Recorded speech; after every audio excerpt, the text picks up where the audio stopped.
So now we're going to talk about that relation at pi over 4, or pi fourths if you prefer, where to help, let's just draw a picture here first of what's going on that unit circle, where we can see that at the angle pi over 4, we can see that the unit circle crosses the line y equals x in a sense. That is, those two not quite functions, but equations y equals x and x squared plus y squared equals 1 are equal.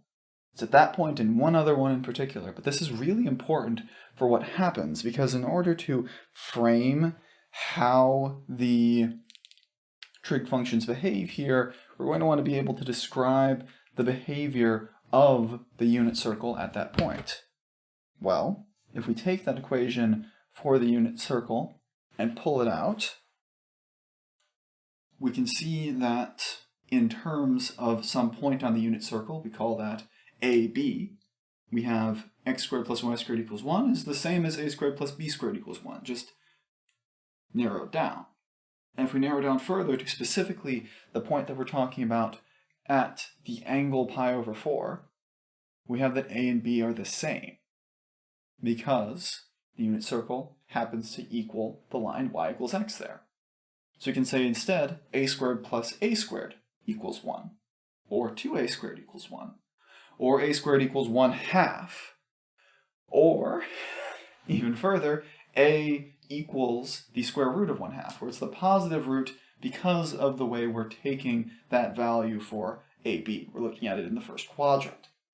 And then simplifying that a little bit more to get it a bit nicer, we could say that a is equal to root 2 over 2. That is, the x component is equal to root 2 over 2 is also equal to the y component at root 2 over 2. So if we want to take that even further and talk about the trig functions, looking at sine of pi over 4, you'd get the y component, which we said, root 2 over 2.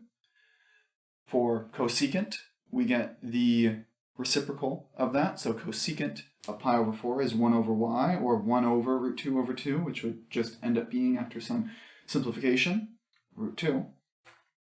Cosine would be the same as sine because x equals y, a equals b, so cosine of pi over 4 equals x equals root 2 over 2. Then secant is the same as cosecant. You would get root 2 following that same little bit of simplification.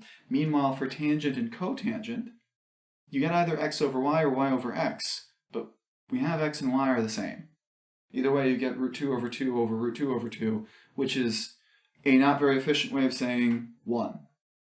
So, pi over 4, one of our big values here, gets these values of the trig functions. And this is a really important set of relations to see. We'll see more of them later. In particular, we'll look at 30 degrees, or pi over 6 radians, and pi over 3, or 60 degrees, for other really important things, which hopefully should bring back some recollection there in terms of right triangles, that we're talking about a 45, 45, 90 right triangle, or in those cases, a 30, 60, 90 right triangle. But anyway, those are things we're going to get to later. Next, we'll talk about some more of those important properties that, in particular, trig functions have in terms of whether they are even or odd.